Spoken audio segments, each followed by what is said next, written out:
Donc Hélène Pigot, professeure à l'Université de Sherbrooke en informatique et aussi en ergothérapie.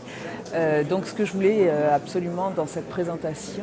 rappeler, c'est que pour toute technologie qu'on va présenter,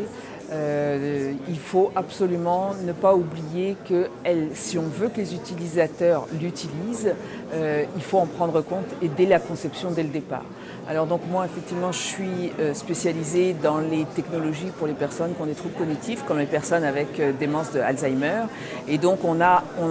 prend je dirais une étape très importante qui est de conception de cette technologie en comprenant ce que les personnes font, en comprenant comment ils sont aidés dans leur réseau, aussi bien par la famille que par les voisins, que par l'équipe médicale. Et à partir de là, on va concevoir avec tout ce réseau-là et avec la personne âgée elle-même, on va concevoir les technologies. Donc je rappelle que pour toutes les technologies, quelles qu'elles soient, que ce soit pour l'enseignement, que ce soit destiné aux médecins, c'est cette approche qu'il faut absolument avoir et où en fait on va avoir un va-et-vient entre les prototypes que les ingénieurs, que les informaticiens peuvent proposer et puis une évaluation avec la clientèle qui en chaque fois va être un processus itératif et que la clientèle va dire ah bien non par rapport à ça moi je ne m'y retrouve pas, il faut modifier des affaires. Donc en fait aussi dans ce qu'on propose on a toujours des façons d'évaluer qui peuvent être aussi bien en laboratoire dans des milieux fermés, mais il y a bien un moment où il faut absolument qu'on aille dans le milieu réel et là encore il va falloir évaluer avec comment ça va se passer avec les utilisateurs, on dit utilisateurs finaux, puis tous les utilisateurs secondaires, donc on peut passer à celui qui va installer la technologie avec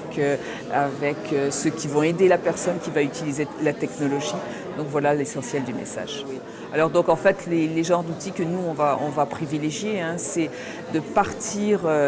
En fait, ce qu'on s'aperçoit, c'est aussi pour que les gens puissent accepter cette technologie, il faut qu'elle soit un petit peu dans le vent, dans le sens que s'ils ont l'impression d'être trop en arrière, qu'on leur propose des choses très rétrogrades, ils ne vont pas vouloir les utiliser. Et donc pour les personnes âgées, même avec Alzheimer, ce qu'on va leur proposer, c'est des choses à partir de téléphones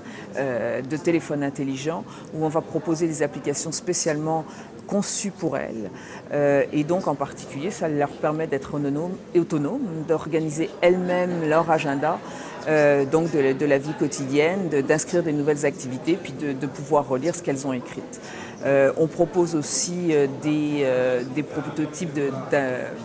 d'assistance cognitive dans des habitats intelligents où en fait c'est tout l'habitat qui contribue à aider la personne qui a des troubles cognitifs à savoir où elle est dans son activité, est-ce qu'elle est à la bonne étape, est-ce qu'elle a tout complété l'étape et à ce moment-là elle peut passer à l'étape suivante, donc structuration d'étape en étape pour être sûre qu'elle peut continuer à faire par exemple sa recette de cuisine avec une organisation très bonne et en sécurité.